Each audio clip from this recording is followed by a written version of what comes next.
ஓம் ஸ்ரீ மகா பெரியவா திருவடிகள் சரணம். மீளவே முடியாத கடலிலிருந்து கூட மீள வேண்டுமா?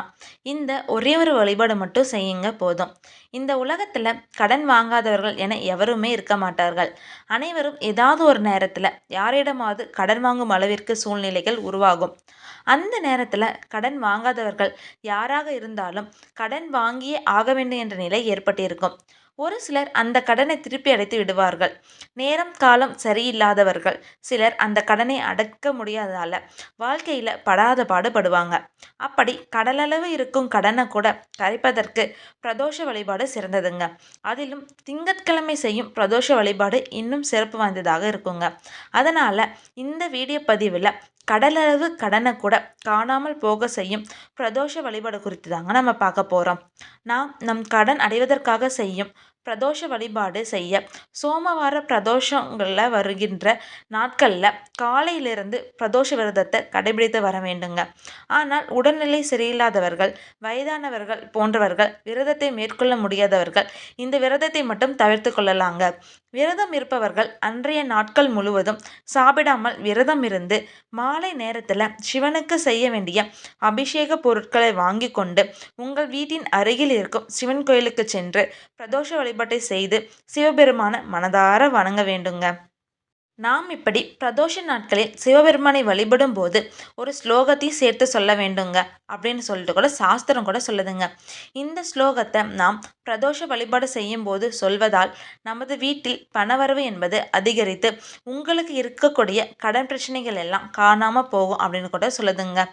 தரித்திர துக்க தகனம் சிவசோஸ்திரம் என்ற இந்த ஸ்லோகத்தை நீங்கள் பிரதோஷ வழிபாடு செய்யும் நாட்களில் காலை முதல் மாலை வரை நீங்கள் சும்மா இருக்கும் நேரங்களில் பூஜை அறையில் அமர்ந்து சொல்ல வேண்டுங்க. அல்லது இந்த ஸ்லோகத்தை நீங்கள் அமர்ந்து படித்து கொண்டே கூட இருக்கலாங்க. இந்த வழிபாட்டுடன் நாம் சிவபெருமானை வேண்டி இந்த ஒரு ஸ்லோகத்தையும் சொல்ல வேண்டும் அப்படின்னு சொல்லிட்டு சாஸ்திரம் சொல்லுதுங்க. இதை சொல்லும் இடத்துல பணவரவு அதிகரிக்கும், கடன் என்பது இல்லாமல் போகும் அப்படின்னு சொல்லப்படுதுங்க.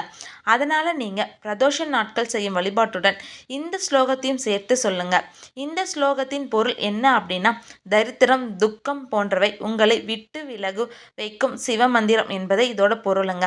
அதனால தொடர்ந்து 27 திங்கட்கிழமை பிரதோஷ வழிபாட்டுடன் இந்த ஸ்லோகத்தையும் சரியான முறையில் சொல்லி வருபவர்கள் யாராக இருந்தாலும் அவர்களுக்கு எத்தனை லட்சம் கடன் இருந்தாலும் எத்தனை கோடி கடன் இருந்தாலும் அந்த கடன் அடைவதற்கு சிவபெருமான் வழிகாட்டுவாங்கங்க.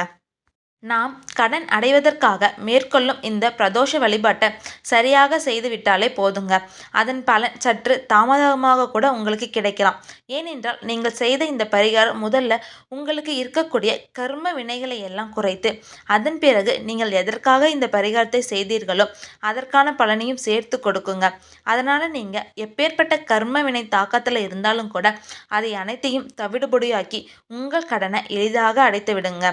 அதனால கடன் என்பது துன்பத்தை சந்திக்கும் யாராக இருந்தாலும் சிவபெருமானின் பாதத்தில் சரணடைந்து அவரை நினைத்து மனமுருகி இந்த சிவஸ்லோகத்தை சொல்பவர்களுக்கு அவர்கள் கடன் அடையும். மேலும் இந்த பிரதோஷ வழிபாடு செய்துவிட்டால் போதுங்க, உங்க கடன் அடைந்துவிடும் என்று சும்மா இருக்கவும் கூடாது. உங்க கடன் அடைவதற்கு வேண்டிய முயற்சிகளையும் நீங்க செய்யும் போது அதனுடன் இந்த பரிகாரத்தையும் சேர்த்து உங்கள் கடன் அடைவதற்கு எல்லா விதமான நன்மைகளும் சேர்ந்து நடக்குங்க. நம்பிக்கையுடன் செய்து பாருங்க, நல்ல பலன் உங்களுக்கு கிடைக்குங்க. ஹரஹர சங்கர ஜெய ஜெய சங்கரா. ஹரஹர சங்கர ஜெய ஜெய சங்கரா. ஓம் ஸ்ரீ மகா பெரியவா திருவடிகள் சரணம். அனைவருக்கும் நன்றி.